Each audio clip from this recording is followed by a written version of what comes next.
சிங்கப்பூரில் எல்லா லோக்கல் ஸ்கூல்லையும் எக்ஸாம் ஸ்டார்ட் ஆயிடுச்சு. எண்ட் ஆஃப் இயர் எக்ஸாமே வந்துருச்சுங்க. அவ்வளோதான், அந்த வருஷமே முடிஞ்சிருச்சு. ஒன்றும் கையில் 2 வாரம் தான் இருக்குது. எக்ஸாம் முடிஞ்சிடுச்சுன்னா அப்படியே ஹாலிடே ஸ்டார்ட் ஆயிரும். 2 months ஹாலிடே சரின்னு சொல்லிட்டு இனிமேல் வந்து எக்ஸாம்னா முன்னாடியே வந்து எல்லாமே கரெக்டாக ஸ்டடி ரூமில் வந்து ஆர்கனைஸ் பண்ணி வச்சா தான் கரெக்டாக இருக்கும்.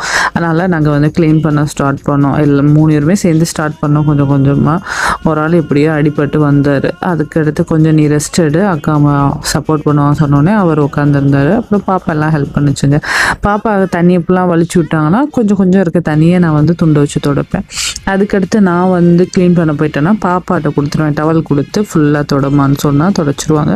அப்புறம் கிச்சனுக்குள்ள மோஸ்ட்லி நான் தான் பண்ணுவேன். பாப்பா அதிகமாக பண்ண விட மாட்டேன். ஏன்னா ரொம்ப நல்லா க்ளீன் பண்ணணும். ரொம்ப அதிகமாக கரை இருக்கும், ஆயில் கரையும் இருக்கும், கொஞ்சம் அங்கங்கே மசாலா எல்லாம் ஒட்டியிருக்கனால நம்ம தான் அதிகமாக தேய்ச்சி கழுவ முடியும்.